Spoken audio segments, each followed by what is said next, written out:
Cuando era adolescente, comencé a interesarme por el mundo de lo tétrico y lo macabro. Videojuegos, literatura, películas, todas ellas se habían empapado del género y madurado con él. Sin embargo, el cómic parecía no haber tomado el mismo camino de sus hermanos, y solo encontraba obras tan burdas que parecían ser una parodia del propio género. O al menos eso creí, hasta que un día navegando por la red descubrí un autor con un estilo muy particular, e historias que se diferían de las convenciones del horror occidental. Un autor que por vez primera lograba perturbarme con los recursos singulares de la historieta. Ese personaje no era otro más que Junji Ito. Bienvenidos al mes del miedo.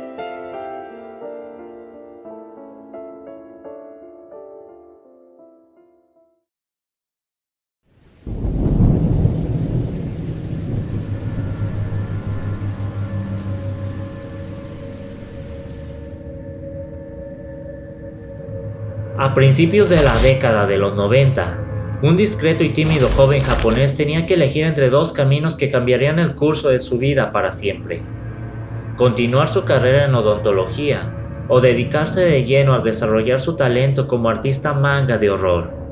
Afortunadamente para el resto de los mortales, cambió el verdadero horror de las sesiones dentales con sus pacientes a un horror ficticio trazado en las hojas de su escritorio. Junji Ito ha sido llamado en numerosas ocasiones el Lovecraft japonés, y puedes ver el porqué de tal afirmación cuando hojeas entre las páginas de su trabajo y te encuentras con que los temas principales de su obra son el cosmicismo, el descenso a la locura o la futilidad de luchar contra el inevitable destino.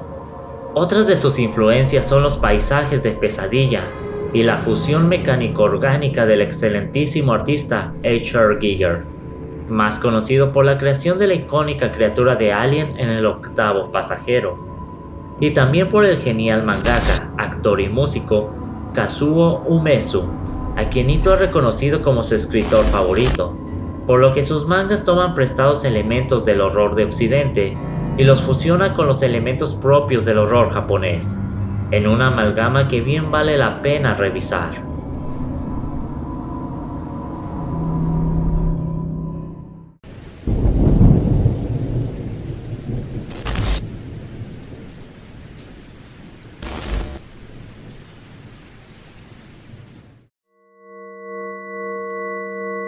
¿Alguna vez te has puesto a observar la marcha en fila de un grupo de hormigas? Todas parecen seguir una ruta ordenada, caminando por el sendero químico que sus hermanas dejan atrás. En raras ocasiones, una pequeña rebelde se desvía de su camino con toda una fila detrás de ella, que a su vez es seguida por una cantidad cada vez más y más numerosa de compañeras, hasta que de pronto un patrón emerge de estos sucesos aparentemente aleatorios. Un vórtice de insectos atrapados en una circunferencia química que crece y crece, obligándoles a permanecer dentro de su horizonte. No existe escapatoria alguna a la espiral, solo siguen ciegas a sus hermanas hasta morir de agotamiento. Uzumaki es una palabra japonesa cuyo significado es precisamente espiral, y es el título del trabajo más reconocido del autor. Sus protagonistas, al igual que las hormigas, se ven atrapados en una cadena de extraños sucesos que aparentan no tener relación entre sí, a pesar de que en realidad dichos fenómenos forman parte de algo mucho más grande que ellos mismos, algo de lo que al tratar de escapar, de luchar o tan solo de comprender, los arrastra con extrañas fuerzas que, como en una espiral, los adentra más y más profundamente en los horrores ocultos dentro de su horizonte de sucesos, en una inescapable caída, como si de un agujero negro se tratase. Ito usa el patrón de la espiral como un concepto, como una abstracción o entidad que retuerce todo lo que se halla dentro de su alcance: cuerpos, mentes, almas y corazones. Incluso la realidad misma sucumbe a su influencia, como una entidad que bien pudo haber surgido de la letra del propio Lovecraft.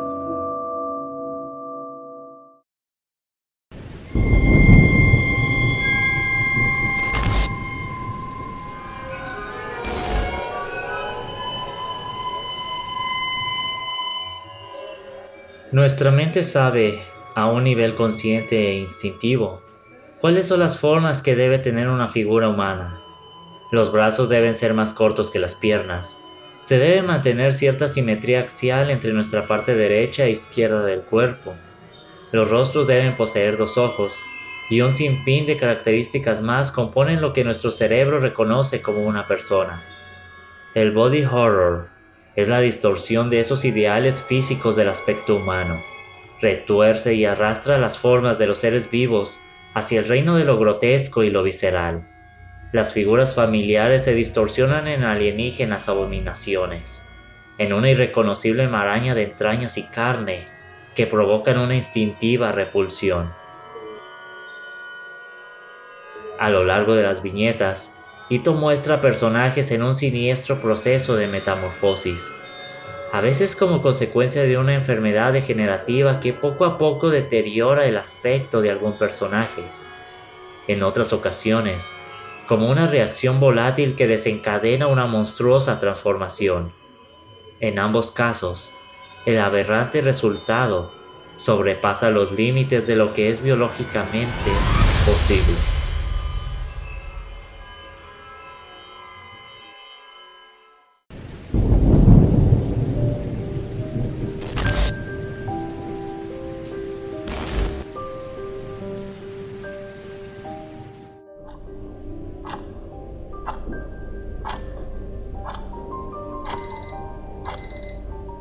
Seis de la mañana. Suena la alarma. Somnoliento te levantas con esfuerzo de la cama. Tomas un bocadillo y te preparas para el camino hacia tu escuela o trabajo. Tomas una jornada más o menos larga. Regresas a casa. Tal vez cenas, miras televisión o abres tus redes sociales hasta que llega la noche y tus ojos te impiden seguir despierto. Y duermes. Ahora son de nuevo las 6 a.m. y el ciclo se repite una y otra vez. Ese curso de acción se convierte en tu rutina, en tu realidad, en tu zona de confort. Según Ito, en la vida cotidiana hay muchas cosas que si te detienes a pensar pueden dar miedo. El imaginar que un objeto o un lugar con el que tienes contacto rutinario esconde una cara siniestra que te es completamente invisible o desconocida, es lo que lo convierte en un pensamiento realmente aterrador. Si bien la mayoría de los escritores de horror se enfocan en el temor a lo desconocido, Ito hace uso también de lo cotidiano para provocar el terror en sus lectores. Esto lo logra subvirtiendo elementos familiares para dotarles de un sentido más oscuro y siniestro. Así, por ejemplo, la espiral que en Japón suele asociarse con un sentimiento de jovialidad y calidez, es reescrita de forma que se asocie con las fuerzas que inexorablemente nos hunden en el abismo. Sí, las casas embrujadas, los bosques encantados o los manicomios abandonados son lugares pavorosos, pero de los que puedes tener control. Siempre puedes evitar entrar a un bosque o a esa cueva que te provoca tanto desasosiego.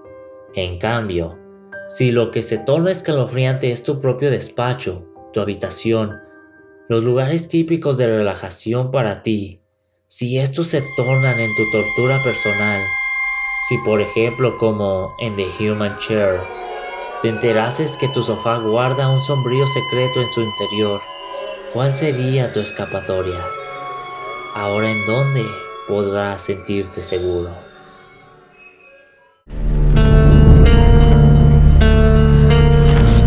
Recomendaciones.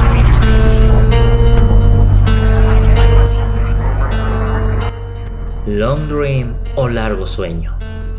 Un hombre comienza a tener sueños que parecen alargarse más y más cada noche. Pesadillas que parecen durar no horas sino días hasta que su condición empeora y los días se convierten en meses, y los meses en años. Si pasa la mayor parte de su vida en este mundo onírico, ¿podría decirse que su sueño es su realidad? ¿Cómo será un hombre que despierte de un sueño infinito?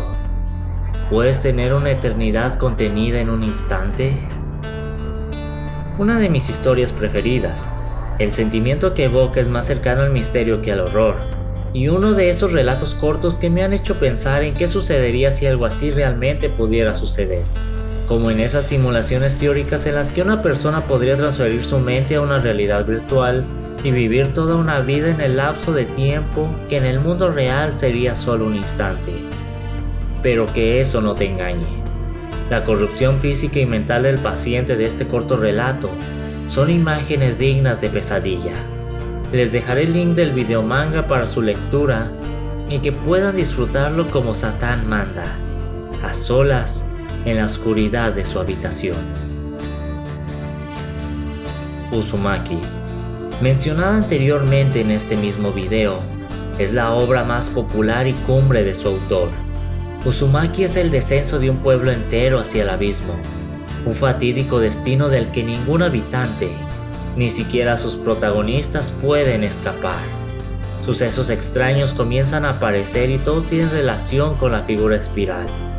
Si te gusta el horror, la lectura de este manga es obligatoria. Tomie, otro de sus cómics más populares, al menos en Japón. Una hermosa pero terrible mujer atrae la atención de los hombres, mismos que desarrollan una enfermiza obsesión por ella, hasta el punto de perder su cordura y hacer nacer en ellos una sobrenatural urgencia por asesinarla, en un ciclo de muerte y resurrección en cada capítulo. El enigma de la falla de Amigara, la última de mis recomendaciones. Tras un fuerte terremoto, se descubre en las montañas una falla cerca del epicentro del sismo. Una falla que se extiende kilómetros y kilómetros en los que se hallan agujeros con forma humana, cuya profundidad no logran dilucidar ni los científicos que trabajan en la falla. Una figura antropomórfica como esta no puede ser natural. ¿Cuál es el propósito de estos hoyos? ¿Qué o quiénes los construyeron? ¿Cuántos milenios llevan allí? ¿Y por qué existe en algunas personas una sobrenatural atracción hacia ellos? ¿Quieres descubrir más? Te dejaré el videomanga en la descripción para que puedas disfrutarlo en idioma inglés. Y bien, ya es hora de finalizar el video. Estas 4 obras que recomendé son tan solo una pequeña muestra de todo el material de este autor, pero con el que pueden comenzar a conocerle. Creo que al final lo que más me inquieta de sus relatos es cómo deja más preguntas que respuestas en cada historia, o cómo es que la mayoría de estas no terminan con un final feliz o con una resolución que apacigüe las dudas del lector. Tal vez porque la única respuesta que existe sea la más aterradora de todas, y es que no exista respuesta, que no haya ni sentido ni razón para los sucesos que leemos. El universo es inmenso, caótico, y las insignificantes criaturas que lo pueblan están a merced de fuerzas que no son capaces de comprender. ¿Existe acaso algo más aterrador que conocer este hecho? La Biblioteca Cristal cierra sus puertas. Grata Nox.